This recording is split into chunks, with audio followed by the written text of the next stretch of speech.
All right, good morning, everybody.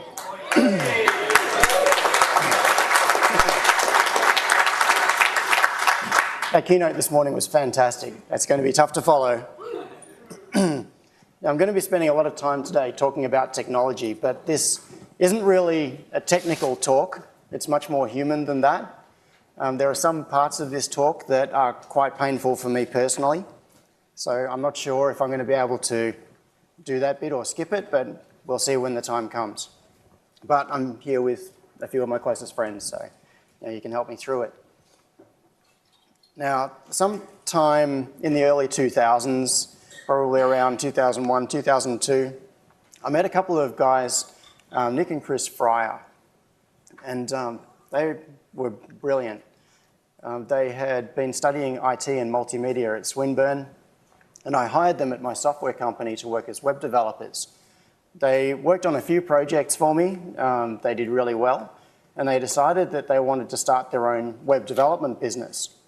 So they went off and did that, and that went pretty well until they realized that the worst part of business is having customers. So they decided to stop doing that, and but I stayed in touch with them, and they were always busy. They were working on really cool projects. They were coding things, they were designing things, building things. They got into 3D design. And so I was always watching what they were doing and the projects they were working on. And about 10 years ago, when Andy Jelmy founded the Melbourne hackerspace, CCHS, first in his garage and then in a dedicated space, Nick and Chris came along to visit, and they really liked what they saw. But it was a little bit too far for them to travel conveniently.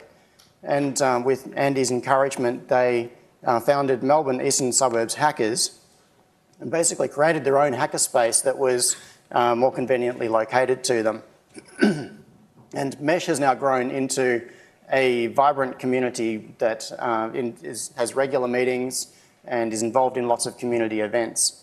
So they were very deeply involved in the maker movement. So I don't know whether you noticed, but they are in wheelchairs. That's because they have a genetic condition called Duchenne muscular dystrophy. This is a condition that causes wasting of muscles, and as it progresses, people who have this condition lose strength. Usually by about the age of 12 or so, they lose the ability to walk and require a wheelchair. And then as it progresses further, more issues arise, such as difficulty breathing, as the intercostal muscles in the chest begin to lose strength and the diaphragm loses strength, until eventually ventilation is required to assist with breathing. And this hasn't stopped them from doing things. They've been extremely active, getting out, building things, and in late 2017, Nick, who is on the left in the red jacket, put a post on Facebook saying that he wanted someone to help him with some soldering and building some projects. He'd been working on projects with his carers and with his stepfather, Peter, and they'd built some incredible things, but he needed just someone to help with the electronic side of it. So of course I said, pick me, and he did. And so we got started on working on a few things that he'd had in his mind. Now, the first thing we worked on was to make a little space heater. And this is directly related to the condition with the Duchenne muscular dystrophy. One of the issues is that as you lose muscle mass and the ability to stimulate muscles, you lose the ability to shiver. And if you have gone out on a cold day, and on a really cold day, and you try to use a pen, for example, to write something, you don't have dexterity, your hands sort of feel stiff and sore. So the way we overcome that, of course, is that our body generates more heat, it's circulated, and we stay warm. With muscular dystrophy, the body loses that ability. So what we did was make a little space heater which used an array of resistors and took power from the wheelchair and then blew through it with a little computer fan, essentially. It's got a microcontroller on it with a thermistor. And this was generating heat that could be used to blow onto their hands. The problem they had was when they went out on a cold day, they would be driving the wheelchair with the joystick, which is an incredibly sensitive joystick. It's a Hall effect system that only requires about 10 millimeters and a few grams of force to achieve full deflection. But they would lose control of their wheelchairs. So we built these little heaters, and this is a picture of one attached to, I think this is Nick's chair, and it's exactly where I'm not pointing in this picture. It's the silver box that you can see with the grills on it. So the case was designed by Nick in Fusion 360 and sent off to a laser cutter. So it was cut out of brushed stainless steel and then folded. And so inside that is the little heater that we designed. And it blows directly onto his hand where it's over the joystick. And you can see a couple of touch switches there that we'll get back to in a moment as well. And they also use them just when they're stationary. We have some heaters set up on a desk. This is Chris using his computer. And you can see that there is one heater blowing on his left hand and another one blowing across on his right, which is sitting on a mouse. And you'll also see a blue box down the bottom, which we will get back to a little bit later in the talk, because that's very important. So this was the first thing that we worked on together. And it's made a real difference in their ability to get out on cold days. And there are now other people using this as well. It's being trialled by a couple of people. And so, of course, with my background, as many of you would know, I have a YouTube channel called Superhouse. I work on hacking your house and making it do what you want. One of the things we looked at was, how do you use normal off-the-shelf home automation products and IoT devices to help make your life better? And of course, this is an area where things have changed radically compared to a few years ago. Not many years ago, if you started talking about home automation, you were talking about $100,000 budgets sort of at the beginning point and massive rewiring of your house. Now with consumer devices like LifeX globes, you can retrofit very quickly and then achieve control from something like a smartphone. So for someone who has trouble getting up to access light switches, or for example, something like a Nest video doorbell, I can jump up and run to the door if the doorbell rings, but if you're in a situation where it is harder to get to the door, something like a video doorbell with remote lock activation is fantastic. And just as a slight aside, how many people here remember the Leo stick from many years ago? Cool. I have it. Still have it, cool. I still use mine.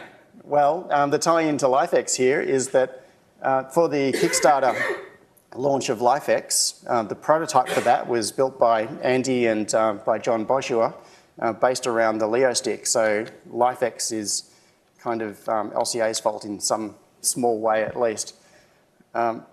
So that sort of thing proved to be a really big benefit. But even with that, there are some little issues. And when you are working on things like user interfaces, there are a lot of things that you can't really put yourself into everybody's shoes. And so there are some little things that can bite you. For example, the way Nick and Chris control the touchscreens on their phones is with a Bluetooth link from the joystick on their wheelchairs. And so what they can't do is click and drag. And with touch interfaces, they very much assume a click and drag interaction at this point. So for example, with the LifeX interface, they can turn the globe on and off, they can click different parts of that color spectrum and change the color. But the center point of this interface is a little wheel that goes up and down to change the level of illumination. And that requires a drag, so they can't actually change the level of illumination, just the color and turning it on and off. Now, there may be ways around that, but this was just one of the little examples that we came up against. And so what we did was set up a system running OpenHAB on a board I designed which integrates power management and radio transmission and reception with a Raspberry Pi. And then we linked that, and we experimented with linking that to different devices, including the LifeX globes and other things. And another little project that I worked on is a device that allows you to take any arbitrary remote control, like a garage door remote. You open it up, attach it to this board. This has an ESP8266 underneath it. and you wire in a couple of outputs to your transmitter, and it logs into MQTT, so all of a sudden you can take an arbitrary radio-controlled device and turn it into an IoT device and link it to your home automation system. So in this particular case, that's a garage door remote control attached to it. And the reason the board is that weird shape is that it clips into a little plastic case, so it actually looks like a nice little commercial device when it's all put together. But once again, this sort of building block can be really useful in tying different devices from around the house together.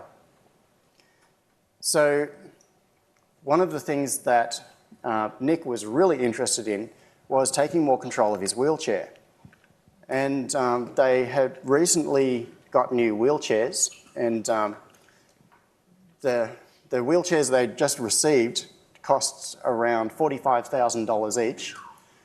And we didn't want to mess around with those too much, but they had the previous wheelchairs. So what we did was started using those as test platforms. And getting information about how things like wheelchairs work is really difficult because nobody wants to share that. And the only information you can find is work that other people have put into reverse engineering what goes on. So the very first thing we wanted to do was to be able to intercept the communications between the control system and the joystick and the main controller of the chair. So we made up a little breakout and started probing around and trying to figure out what the signals were. And after a fair bit of messing around, we discovered that it was a fairly bizarre system where the controller supplies a reference voltage, and then the joystick splits that reference voltage in half, and then it returns X and Y values, which are based on deltas to that reference voltage. So we ended up figuring this out eventually, and we got it to the point where we could fake out the chair controller, and by sending a signal to it, we could make it think that we had the regular joystick plugged in, and we could drive the chair, essentially. So this was stage one. And, at this point, I had the x-axis reversed, so push right and it goes left. But we had achieved some degree of control. So what we really wanted to do was allow Nick and Chris to use the controls that they can access, which are the ones built into their chair, to reach out and control the world around them. So we wanted to do the opposite. We wanted to be able to take that user action and then send it elsewhere. But now we knew how the signal worked from the chair, so we could intercept it.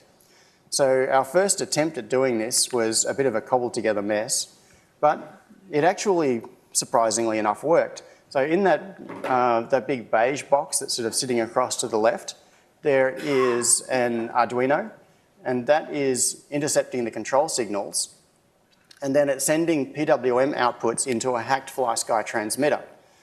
Now, one of the things that Nick and Chris used to do when they were younger was play computer games and drive remote control cars and fly remote control aircraft. And they were activities that were essentially equalizers. It was something that they could do at the same level as everybody else. So as their condition progressed and they lost the ability and the strength to control the joysticks on a transmitter, that was something that was taken away from them, and it had a really big psychological impact. So Nick in particular was very good at racing remote control cars and he used to compete quite regularly. And so they were very keen to do that. And basically within 5 minutes of us getting this working, he was saying, quick, let's get outside, let's get outside. So this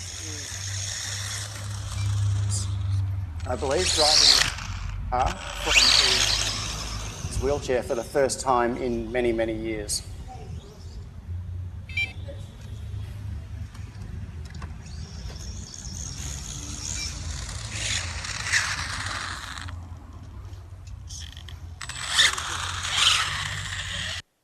Is begin to give them control that they hadn't had. And that has a really profound psychological impact.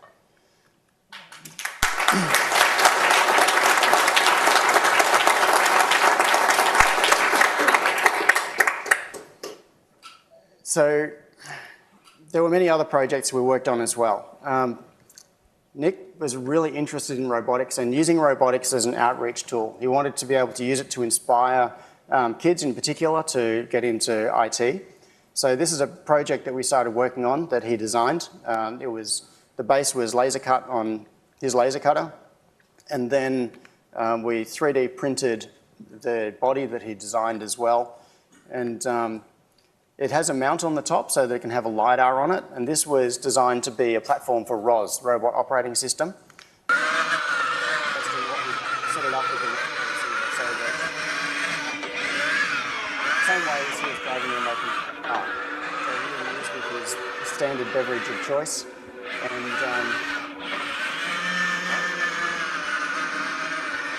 stage of actually fitting the LiDAR and setting up all of the autonomous control. And shortly after this, I turned up at his house one day and he had a bee in his bonnet that he desperately wanted to build a donkey car. And so this was middle of last year. But Nick's an impatient sort of guy. He couldn't be bothered waiting for the 3D printed chassis that normally sits on top of it. That takes so long. So he very quickly designed this laser cut plywood chassis in Fusion 360. He sent the files over the network to the laser cutter in his garage, and I walked over and picked them up and stuck them together. And within the space of a few hours, we had an operational donkey car. So for those of you who came to the Open Hardware Mini-Conf, the timing of this project may have had some influence on the decision. It was around about that time that Andy was suggesting, I think it was Andy suggested the donkey car. And the positive experience that we had with this was something that really made us think that, yes, this is a good thing to pursue. But through this time, we were still working on the human interface side of it, how to take the signals from the wheelchair controls and then send them to something else. And we got really sick of jumper wires falling out of breadboards and things. So we rapidly progressed through a sequence of PCBs to try to make it a bit more efficient. The PCB on the left is essentially the first generation, and that is really just taking what we did have as a big jumper wired mess and turning it into a breakout board. So you just stick an Arduino on top. It takes up to 2 joysticks as input, so you can have up to 4 axes. You need 3 axes to fly a drone.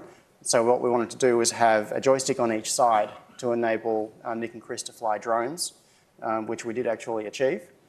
And the output goes to either a FlySky transmitter or it can emulate a human interface device like a game controller.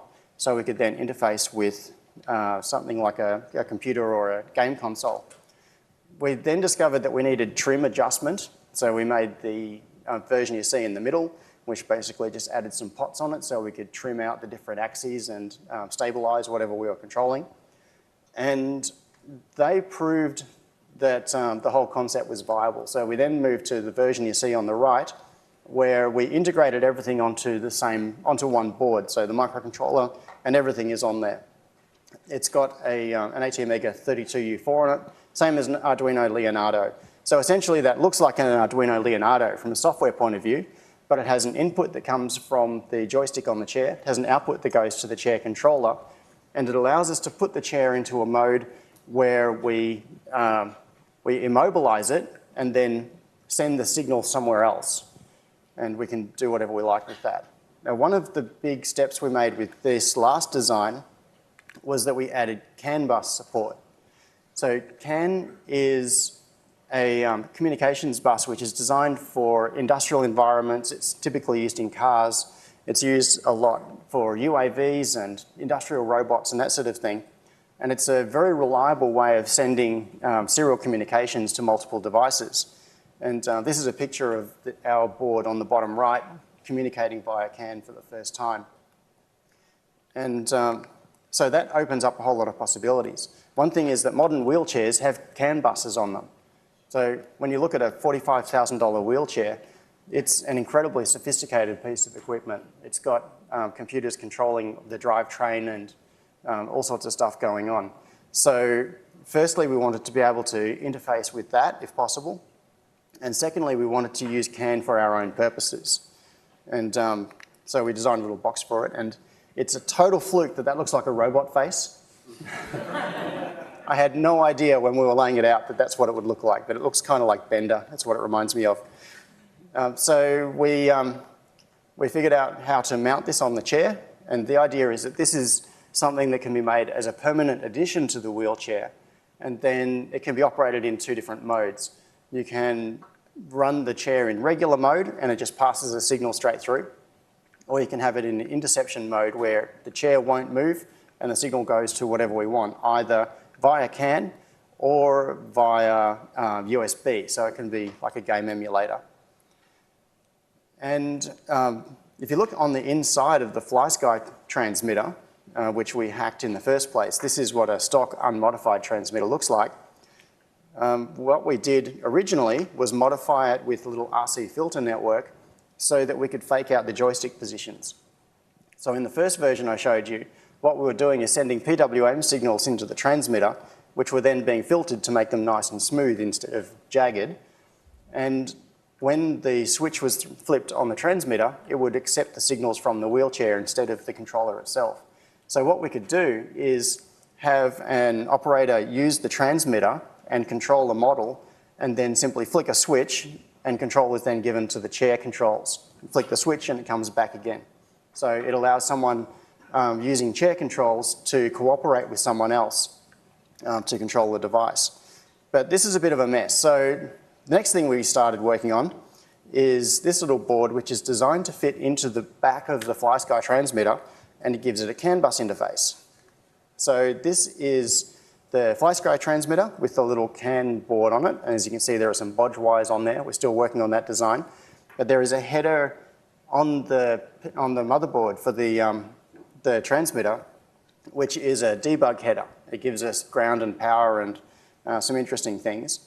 So what we can do is connect straight into that. But I thought it would be appropriate to let Nick give a little demonstration, Hello, I've been working on this system for a while. With John, and basically it takes the analog output from the wheelchair joystick. It allows you to switch it so you can plug in like a game controller or you can use it to fly radio controlled devices like drones or planes or cars, but there's all sorts of other more useful functions that it could do, like perhaps driving an actual car. He's got a bit of a cheeky grin at the end there. So this is him using the same board but in HID emulation mode, so it's pretending to be a game controller and using a driving game on his computer with the joystick attached to the wheelchair. So this is the first time that he had proportional control of a computer game for many years.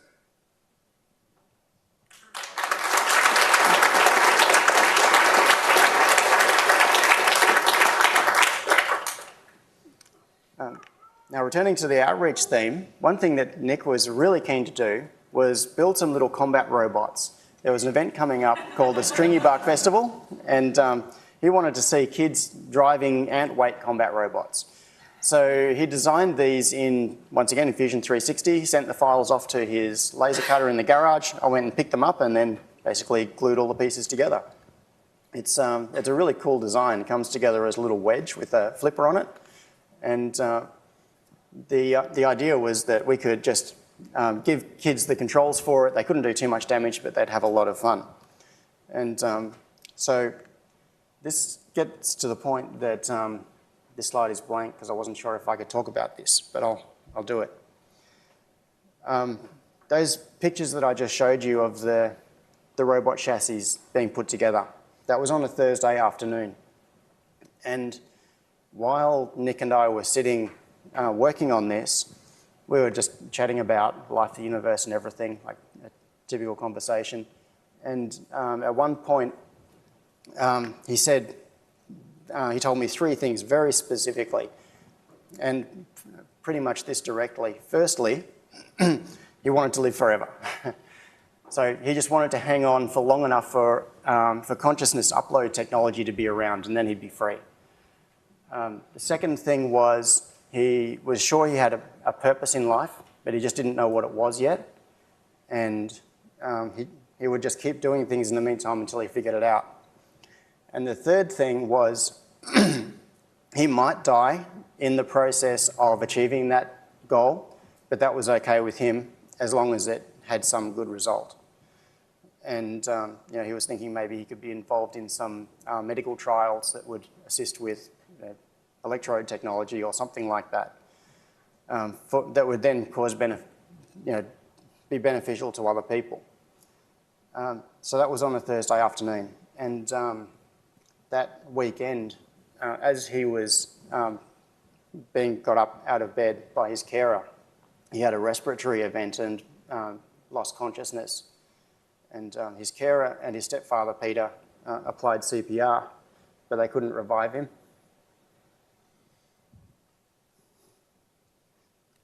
Sorry. So he passed away a few days later.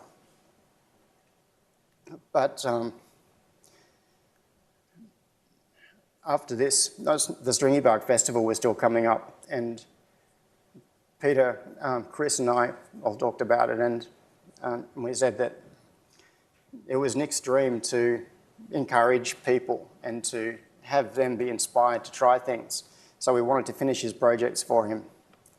So over the space of the next couple of weeks, we finished putting together his robots. And this was the...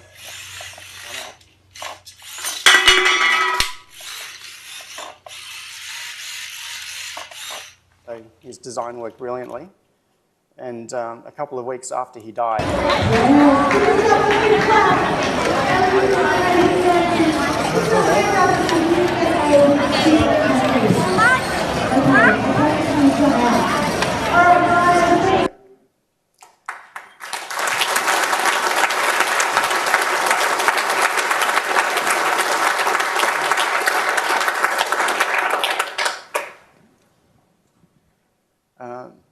So at this point, I was very worried about Chris because I wasn't sure how he would deal with the situation.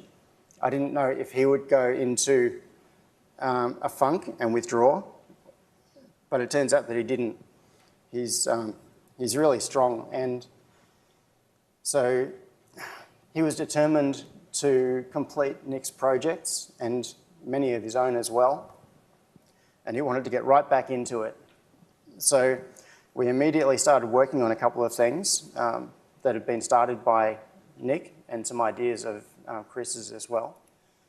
And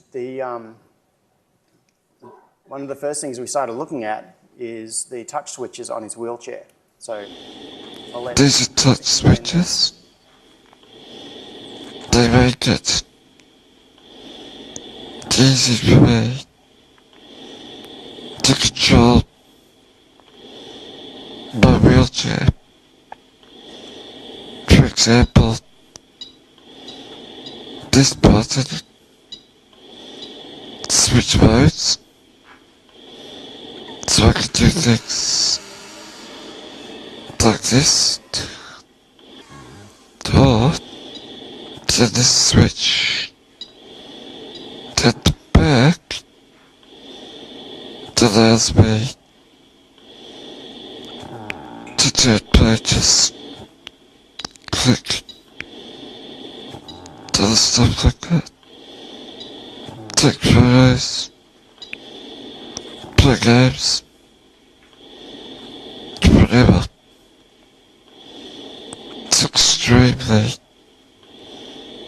useful, and without it, I wouldn't be able to use my So, that's a huge thing for me.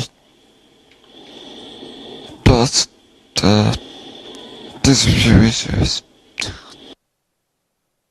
Yeah, there are a couple of issues. There are two I'm going to talk about. The first is that these little touch switches are battery powered. They are supplied by the manufacturer of the wheelchair, and depending on the physical requirements of the user, the chair is customized so that the switches are in the right place, you have the right number of switches, etc. And the switch itself is powered by a coin cell, which lasts about a month. And in Chris's case, he has two switches. So on average, he has one going flat about every 2 weeks. Now, if you are out and about, like maybe he's at the hackerspace or he's gone to the movies or something, and the switch goes flat, it means that he can no longer control some functions on his wheelchair. And you might think, well, that's okay, so you swap the battery. The battery case is screwed closed. So he could be in some random place and his carer has to get a screwdriver, unscrew the case, pull it apart, and then of course bits fall over the floor and you lose the little screws. Pull out the coin cell, put a new one in, screw it all back together again. And this can happen at any time, and it happens every couple of weeks. So the first thing he wanted to do was to replace the coin cell power with a voltage regulator so that we could take power from the wheelchair. Because the chair itself has these massive battery packs in it. It's not going flat anytime soon. So we opened up one of these little touch switches to see what was inside and whether we could supply power to it. And we discovered that it was based around a really common little touch IC, which you can buy for about 50 cents in quantity one. It's a bog standard thing. And the manufacturer had basically implemented the reference design for this chip. So at that point we started thinking, well, instead of hacking this one, let's just make our own little PCB. So that's what we started doing. You may notice that I haven't shown you any pictures of the actual touch switch controller or anything. That's because I don't want to reveal the manufacturer, because I don't want them to sue me for what I'm going to tell you in just a couple of minutes. But we'll get to it. We'll get to that part. So we made up a little touch switch. You can buy these very commonly on AliExpress. We made our own little 3D printed base for it and hacked around on the circuit. So the one on the left is the one from the wheelchair manufacturer. The one on the right is our first prototype, just a 3D printed case with a bit of PCB. We designed a PCB with a DC jack on it. It's got a switch mode regulator that feeds into a linear regulator so that we can then get a nice smooth power for the touch sensor. There's a little PCB that makes the touch contact. Chris designed a case for it, so we can 3D print a little case, and the whole thing looks quite nice. We can plug power into it from the chair, and we can run it. But this raises a really big issue in relation to assistive technology. So this is part of the dealer price list from the wheelchair manufacturer. And there are a few interesting things on here. Firstly, so when we were designing this, basically there were under $5 worth of parts in this touch switch that they are selling. So who wants to take a guess? So we've got touch contact. This is their part number for this little touch switch module. Who wants to take a guess how much they charge for this? $50. Sorry, $50, $200, okay. And keep in mind this is US dollars. Okay, now for one that I find really funny. So this says joist knob foam ball 42 millimeter, black. Okay, so you might be thinking you might be overthinking this and thinking this is something really complicated, but no, it's literally a foam ball that you could get a piece of foam and cut it with scissors. And this photo is taken from an eBay dealer because these things are in such demand that there is a second-hand market for them because they are $90. And this is... Manufacturers throw that foam away.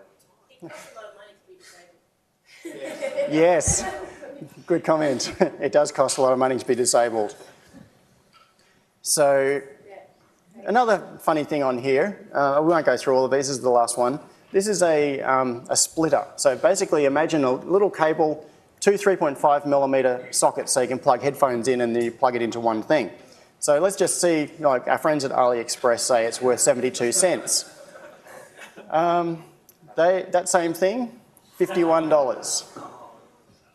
So this is the sort of thing that you're dealing with when you're trying to put together systems to really benefit the people that can use this the most. And there are a few reasons for this. Now, I'm standing here kind of mocking these prices, but there are a whole bunch of factors. And that includes the disconnection between the pricing of the person who is supplying this and the person who is consuming it.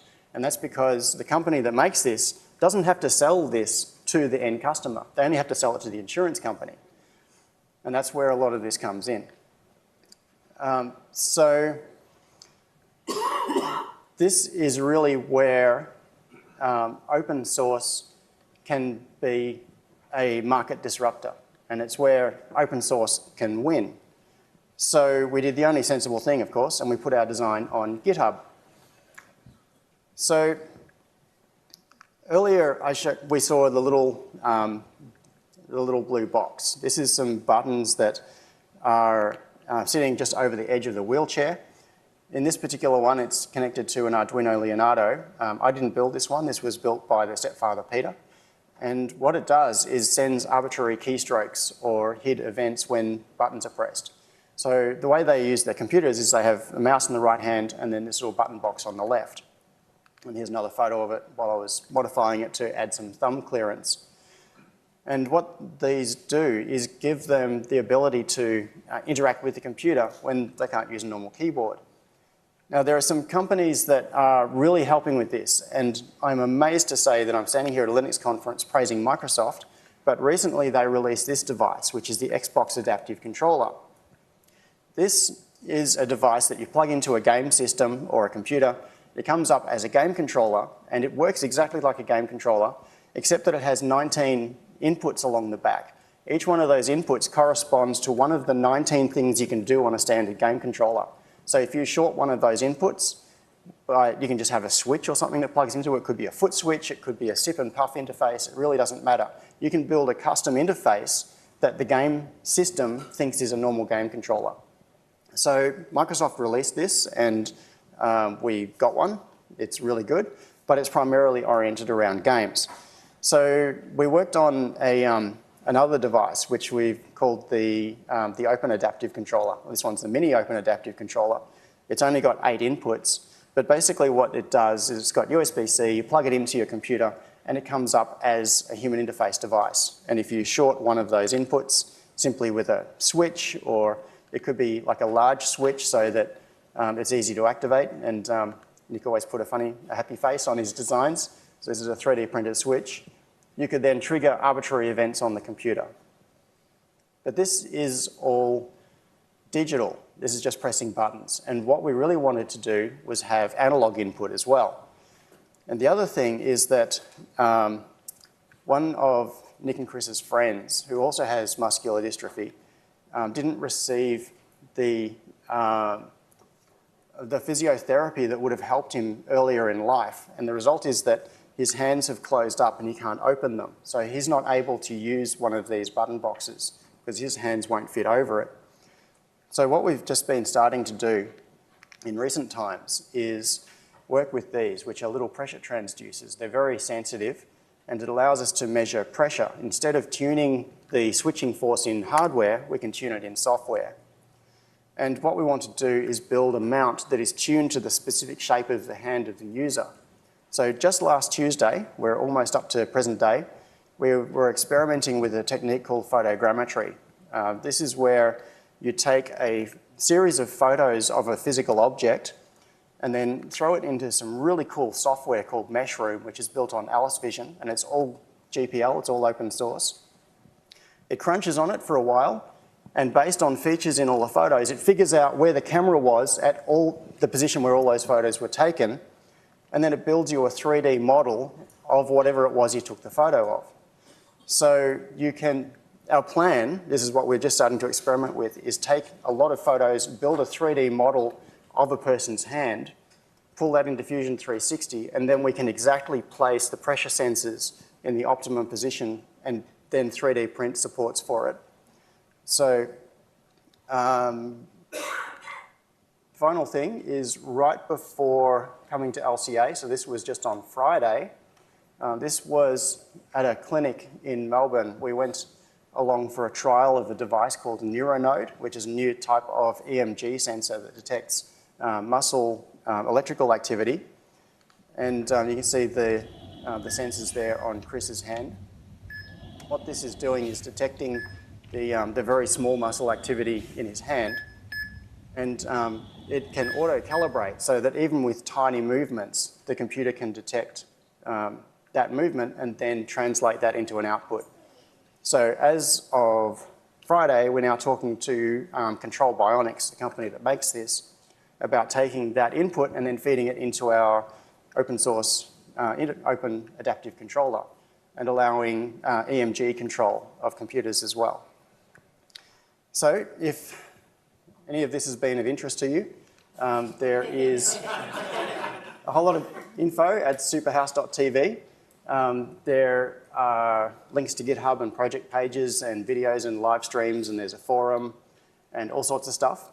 If you want that URL, there are some cards down here with the URL on it, so feel free to grab them at the end. But the final thing I'd like to say is thank you, because you have built the open source technology that has allowed us to do all of these projects. And you've not just built it, but you've released it as open source so that other people can build on it. So that's how like everybody in this room can help make the world a better place. And then we can build on each other's work. So thank you from Chris, Nick, and myself.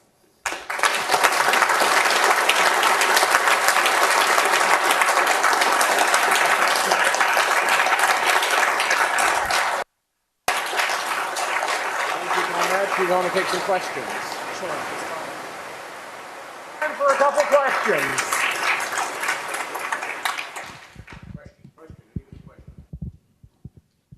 Any questions? Going once. Martin. Thank you, John, very much. When you showed that one image and you just didn't disclose the company's name, you did so because you were copying their design, and I assume that because we're doing this for a good cause and open source, that's okay. I was wondering, what would be your advice to those companies? You know, how could they actually help these people better? Not making more money, that's their primary goal, I'm sure, but what would need to happen for such companies to be enabled to work with people such as Nick and Chris and yourself and push this out far further than your own reach, because not everybody has a John Oxer around, you know? Yeah. My experience is that they are extremely opaque, and I think that it's going to take an enormous change in the way they think for anything to happen. This process of keeping everything close and trying to control it, it's very much a silo sort of mentality. In some ways, it's like home automation was 10 or 15 years ago, before there were really valid open alternatives and before interoperability was seen as a thing. It used to be that you would buy into like the C-bus ecosystem or some other ecosystem and nothing was compatible with anything. And that has changed as people have started taking advantage of point solutions like LifeX globes that you can put in as a single element and you get immediate benefit from it. You don't have to buy an entire ecosystem. And I think we're going to start seeing some benefits as people take advantage of those sorts of technologies. But how the assistive device manufacturers deal with that, I'm not sure. It'd be really nice if they could do things like tie into APIs at least, so that if there was an event in relation to, like for a great example is the ventilators that Nick and Chris use. If their ventilators stop, they have moments to live, like seconds or minutes. It would be really nice, for example, if the ventilator had some kind of API where if there was an event, it could connect out to some arbitrary thing, and that might be make all the lights in your house flash or make an alarm go off or whatever, but make that customizable by exposing the API. But until we get a shift in mentality, I don't think that's going to happen. Sorry, that's all we have time for, folks. Of course, you can find Jonathan at superhouse.tv.